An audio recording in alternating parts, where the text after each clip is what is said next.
आजकल की बिजी दुनिया में जब आप कॉन्स्टेंटली लोगों से सराउंडेड रहते हो और डिस्ट्रैक्शंस आपकी फिंगर टिप्स पे रहते हैं, शायद सबसे इंपॉर्टेंट चीज जो आप कर सकते हो वो है अकेले रहना, सिर्फ अपने थॉट्स के साथ। इस वीडियो में आप सीखोगे कि कैसे दुनिया के सबसे सक्सेसफुल लोगों ने अकेले रह के दुनिया बदल दी। 17th सेंचुरी में एक young Isaac Newton Trinity college Cambridge में पढ़ रहे थे जब ग्रेट प्लेग इंग्लैंड में आया। उस टाइम भी लॉकडाउन हुआ था और न्यूटन को वापस अपने फैमिली फार्म पे जाना पड़ा जो एक बहुत ही शांत से गाँव में था, शहर की भाग दौड़ से बहुत दूर। अब इस एकांत में न्यूटन को बहुत ज्यादा टाइम और पीस मिल गया जिसकी उनको जरूरत थी डीप कॉन्टेम्पलेशन करने के लिए। अपने डिस्ट्रैक्शंस और स्टूडेंट्स और प्रोफेसर से दूर वो अपने आइडियाज एक्सप्लोर करने लगे नेचुरल दुनिया के बारे में। और इसी एकांत के टाइम न्यूटन ने ऑब्जर्व किया कि एक सेब उनके गार्डन में एक पेड़ से गिर रहा था। इस सिंपल ऑब्जर्वेशन से उनके दिमाग में एक बहुत बड़ा क्वेश्चन आया कि ये एप्पल हमेशा नीचे ही क्यों गिरता है, कहीं साइडवेज या ऊपर की तरफ क्यों नहीं। इस क्वेश्चन के बारे में सोच के ही उनको यूनिवर्सल लॉ ऑफ ग्रेविटेशन मिला जो इतना ग्राउंड ब्रेकिंग कॉन्सेप्ट था जिसने हमारी पूरी दुनिया बदल दी। और इसी टाइम न्यूटन ने फाउंडेशंस ऑफ कैलकुलस भी बनाया और एडवांस स्टडी करी लाइट और ऑप्टिक्स की। उनकी थ्योरीज जो उन्होंने इसी एकांत में बनाई थी वो मॉडर्न फिजिक्स का बेसिक हिस्सा बन गया। न्यूटन के लिए ये सॉलिट्यूड का टाइम एक बहुत इंटेंस पीरियड था सेल्फ डिस्कवरी का। वो सिर्फ नए साइंटिफिक प्रिंसिपल्स ही नहीं डिस्कवर कर रहे थे, वो अपना यूनिक तरीका सोचने का डिस्कवर कर रहे थे। उन्होंने सीखा कि अपने ऑब्जर्वेशंस और आइडियाज को कैसे ट्रस्ट करना है और उन्होंने उस टाइम की एक्सेप्टेड थ्योरीज को इग्नोर करना सीखा। इसी एकांत में दुनिया के एक्सपेक्टेशंस और शोर से दूर न्यूटन को स्पेस मिली हिस्ट्री का one of the greatest scientist बनने की। तो लेसन ये है कि सॉलिट्यूड से आपको जगह मिलती है सोचने की। 1992 में एक यंग लड़का था क्रिस मैकैंडलेस जो एक ऐसी जर्नी पे गया जिसके बारे में हम आज तक सुनते हैं। क्रिस एक बहुत ही ब्राइट और प्रॉमिसिंग स्टूडेंट था, लेकिन उसने अपनी फैमिली और फ्रेंड्स को शॉक कर दिया जब उसने $24,000 अपनी सेविंग्स के चैरिटी को दे दिया, अपनी कार अबैंडन कर दी और अलास्का के जंगलों में चला गया। उसे एक ऐसी लाइफ चाहिए थी जिसमें मटेरियल पोजेशंस, सोसाइटी की एक्सपेक्टेशन या कांस्टेंट सिविलाइजेशन का शोर नहीं हो। वो चाहता था एकांत में रहना, अपने थॉट्स को सुनना और अपने डीपेस्ट डिजायर्स को समझना।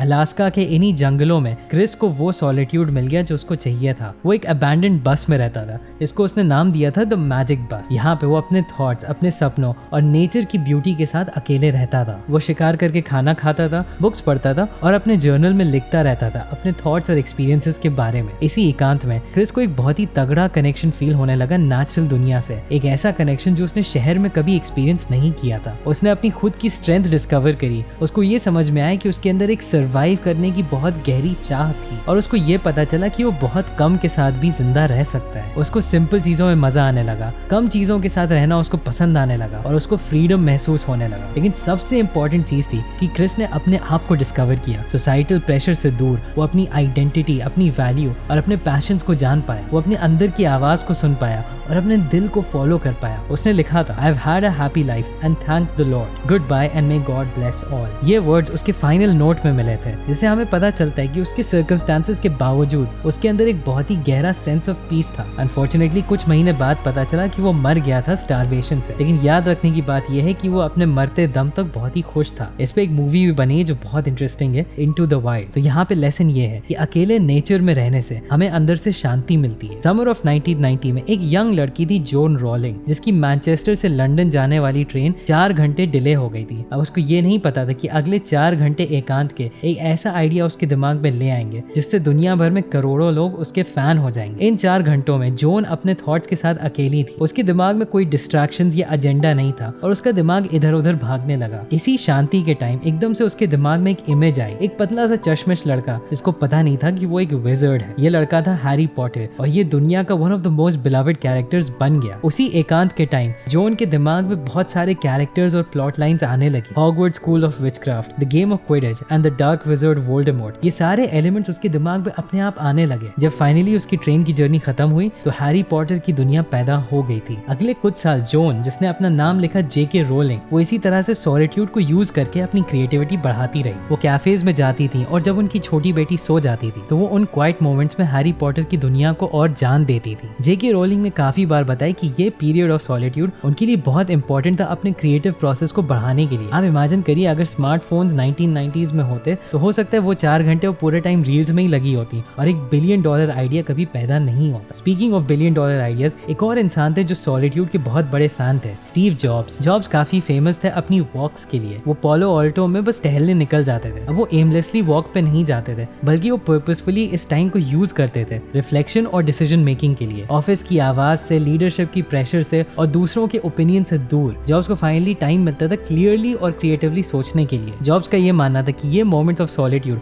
उनकी इनोवेटिव थिंकिंग के लिए बहुत इंपॉर्टेंट है। उन्होंने एक बार कहा था, don't let the noise of others opinions drown out your inner voice. Steve jobs के लिए सॉलिट्यूड ही एक ऐसा टूल था जिससे वो अपनी अंदर की आवाज सुन पाते थे और ऐसे डिसीजंस ले पाते जो उनके विजन और वैल्यू से अलाइंड होते थे। तो यहाँ हमारा लेसन ये है कि अकेले रहने से आपके अंदर अनएक्सपेक्टेड आइडियाज आ जाते हैं। मिड 19th सेंचुरी में हेनरी डेविड थोरो, जो एक फेमस राइटर, फिलोसोफर और नेचुरलिस्ट थे, उन्होंने डिसाइड किया कि वो सोसाइटी के कंफर्ट को छोड़ के अकेले एक कैबिन में रहने जाएंगे। 2 साल वो नेचर के बीच में अपने इस कैबिन में रहे और उन्होंने अपना सबसे इंपॉर्टेंट वर्क वर्ल्डन लिखा, जिसपे उन्होंने अपनी फिलोसफी शेयर करी सिविल डिसोबीडियंस और मटेरियलिस्टिक सोसाइटी पे। थोरो का ये डिसीजन 2 साल केबिन में रहना एस्केप करने के लिए नहीं था, बल्कि वो एक डिलिबरेट चॉइस थी, क्योंकि वो जिंदगी को और गहराई से समझना चाहते थे। वो चाहते थे कि वो हर पल को खुल के जी पाए और लाइफ के सबसे इंपॉर्टेंट चीजों पे फोकस कर पाए। इसी क्वाइट सॉलिट्यूड में थोरो ने फाइनली रिफ्लेक्ट किया सोसाइटी, नेचर और अपने खुद के थॉट्स पे। उन्होंने ऑब्जर्व किया बदलते हुए सीजन्स को, जानवरों के बिहेवियर को और अपने आसपास पेड़ पौधों को। उन्होंने बुक्स पढ़ी, उन्होंने लिखा और उन्होंने जिंदगी के बड़े क्वेश्चंस के बारे में सोचा। वो एक सिंपल लाइफ जीते थे, वो अपना खुद का खाना उगाते थे और अपना खुद का फर्नीचर भी बनाते थे। अब इस पीरियड में उनको बहुत ही ब्राइट आइडियाज आने लगे। उनको दिखने लगा कि सोसाइटी कैसे हमें ट्रैप करती है, बस पैसे के पीछे भागो, बस एक दूसरे से शो ऑफ करो, हमेशा जो सोसाइटी कह रही वही करो। और उनको ये डिस्ट्रैक्शन लगने लगा ट्रू एसेंस ऑफ लाइफ से। उन्होंने लिखा, the mass of main lead lives of quite desperation. इसी टाइम उन्होंने अपनी फिलोसफी ऑफ सिविल डिसोबीडियंस के बारे में भी लिखा था। उनका ये मानना था कि हर इंसान की एक ड्यूटी होती है गवर्नमेंट के लगाए हुए बुरे लॉज को हटाने की, और वो ये मानते थे कि असली चेंज तभी आ सकता है जब हर एक इंसान इंडिविजुअल एक्शन ले। यही फिलोसफी ने बाद में मार्टिन लूथर किंग और महात्मा गांधी को भी इन्फ्लुएंस किया था। तो हेनरी डेविड थोरो ने हमें ये लेसन दिया कि अकेले रहने से हमें सोसाइटी में क्या गलत है ये भी पता चलता है। इसके अलावा अकेले रहने से हम और अलग भी सोच पाते हैं। अल्बर्ट आइंस्टाइन को सब जानते हैं कि वो एक ब्रिलियंट फिजिसिस्ट थे, लेकिन आपको पता होना चाहिए कि वो अपने दिमाग के भी एक बहुत बड़े मास्टर थे। उनकी सबसे इंटरेस्टिंग हैबिट थी कि वो बैठ के गहराई से अपने थॉट्स के अंदर चले जाते थे, अपने दिमाग के अंदर खो जाते थे और वो थॉट एक्सपेरिमेंट्स रन करते थे। ये कुछ ऐसी मेंटल एक्सरसाइजेस होती थी जिसमें वो अपनी साइंटिफिक थ्योरीज के साथ दिमाग में ही खेलते थे और नए नए आइडियाज पैदा करते थे। फॉर एग्जाम्पल, एक बार उन्होंने इमेजिन किया कि वो एक लाइट बीम के पीछे दौड़ रहे हैं और इस थॉट एक्सपेरिमेंट से ही उन्हें आइडियाज आए, जिससे उन्होंने स्पेशल थ्योरी ऑफ रिलेटिविटी बनाई। तो ये थॉट एक्सपेरिमेंट्स डे ड्रीम्स नहीं थे जहां वो किसी भी चीज के बारे में सोच लें, बल्कि ये बहुत ही तगड़ी मेंटल एक्सरसाइज होती थी जिससे Einstein boundaries of known physics को एक्सप्लोर करते थे। इसमें बहुत कॉन्सेंट्रेशन चाहिए होता था और इसीलिए वो इसको अकेले करते थे। आइंस्टाइन ने ये भी कहा था, I think and think for months and years, 99 times the conclusion is false, the 100th time I am right। Einstein की ये हैबिट थॉट एक्सपेरिमेंट्स रन करने की हमें ये बताती है कि सॉलिट्यूड क्यों इतना इंपॉर्टेंट है, क्योंकि जब हम अकेले बैठ के गहराई से सोच पाते हैं तो हम डीप थॉट में रहते हैं और हम ज्यादा क्रिएटिव बन जाते हैं। एक और फेमस साइंटिस्ट थे जो अकेले बैठ के विजुअलाइज करते थे, उनका नाम था निकोला टेस्ला। टेस्ला 1856 में क्रोएशिया में पैदा हुए थे और वो बहुत ही यंग एज से डे ड्रीमर थे। उनकी हैबिट थी बहुत ज्यादा स्ट्रांगली चीजों को विजुअलाइज करने की अपने दिमाग में, और उनकी ये एबिलिटी इतनी स्ट्रांग थी कि काफी बार उनको अपनी इमेजिनेशन और रियलिटी में फर्क दिखता ही नहीं था। ये एबिलिटी उनकी लाइफ में जैसे जैसे वो बड़े होते गए बहुत ज्यादा यूजफुल हो गई, और ये एक ऐसा प्रोसेस था जिसमें अकेले रहना बहुत जरूरी था। टेस्ला जाने जाते थे कि वो रात भर अपनी लैब में अकेले काम करते थे क्योंकि उनको रात का सॉलिट्यूड पसंद था। वो ये मानते थे कि एकांत में ही आइडियल कंडीशंस होते हैं क्रिएटिव थॉट और इन्वेंशन के लिए। एक बार उन्होंने कहा था, the mind is sharper and keener in seclusion and uninterrupted solitude. Originality आपके माइंड में तभी आती है जब आप बाहर के इन्फ्लुएंसेस से दूर होते हो। टेस्ला का सबसे significant breakthrough, the design of AC motor, उनको शांति में विजुअलाइजेशन के ही टाइम आया। उन्होंने पूरा मोटर अपने दिमाग में विजुअलाइज किया, अपनी इमेजिनेशन में ही वो उसको रन करते थे,